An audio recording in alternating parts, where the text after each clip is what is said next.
I told you the Democrat National Convention was going to be bad. Then I told you it went from bad to worse. That was before it went from worse to just absolutely horrible. Former mayor of New York City, Rudy Giuliani, said the DNC was the most anti-police and anti-law enforcement that he's ever seen. High-ranking police officials in Philadelphia confirmed that they were not permitted in the building. Instead, the Democrats paraded family members of the criminals and thugs in recent police shootings as if those shootings weren't justified. And when they did get around to having a moment of silence for a police officer shot and killed in San Diego, a bunch of disrespectful lowlifes shouted Black Lives Matter during the moment. When Leon Panetta said the Islamic State must be stopped, he was booed. This was the only time a Democrat speaker even mentioned stopping Islamic violence during the entire convention. I told you about Batty Bernie supporters walking out.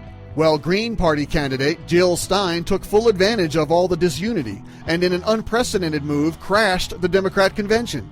She waded through Bernie supporters and police. She held an impromptu town hall-style meeting and said the movement wasn't about a man and could continue through her. And by the end of the night, Jill, not Hill, was the slogan. Who knows how many votes she took from Hillary at her own convention. And last but certainly not least was Hillary herself. At the balloon drop, she made one of the goofiest faces ever seen on live TV. When you know the birthday party is happening but you have to act surprised anyway, make sure you do it better than her. She came out dressed as the good humor man. I didn't know whether to listen to her speak or ask for a large twist cone. Bill was caught dozing off during her speech, sure wouldn't want to be near any lamps in her dressing room after that, and even more delegates walked out while she was speaking.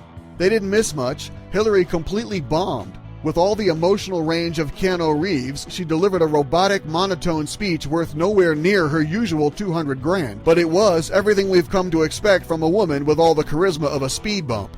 I'll bet Republican nominee Donald Trump was sad to see it end. By the time the Democrat convention was over, the polls had swung 17 points in his favor.